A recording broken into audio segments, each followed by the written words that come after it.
আগে চলুন শুনি হাদি ভাই কি বলে। আমরা থামবো না, আমাদেরকে থামানো যাবে না। আমরা হয়তো মরে যাব, শহীদ হয়ে আল্লাহর কাছে পৌঁছে যাব। আর যতক্ষণ বেঁচে থাকি ততক্ষণ আধিপত্যবাদের বিরুদ্ধে লড়ে লড়ে নতুন বাংলাদেশের জন্য, ইনসাফের বাংলাদেশের জন্য নিজের জীবনকে জাহান্নাম বানাইয়া বাংলাদেশে নতুন একটা জান্নাত আনবই আনবো। বাংলাদেশ জিন্দাবাদ, ইনকিলাব জিন্দাবাদ। হাদি ভাই সত্যি বলতে একটা অন্ধের দেশে আয়না বিক্রি করতে এসেছিল, একটা স্বৈরাচারী দেশে স্বাধীনতার কথা বলতে এসেছিল, ইনকলাবের কথা বলতে এসেছিল, আজাদির কথা বলতে এসেছিল। সে বলেছে না, নিজের জীবনকে জাহান্নাম করে হলেও এই শয়তান কাপুরুষের দলগুলো পেছন থেকে গুলি করে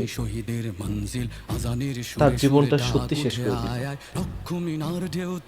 কিন্তু সে জাহান্নামে না, সে শহীদি মর্যাদা পেয়েছে। ইনশাআল্লাহ তিনি জান্নাতীয় হবেন। ইনকলাব জিন্দাবাদ।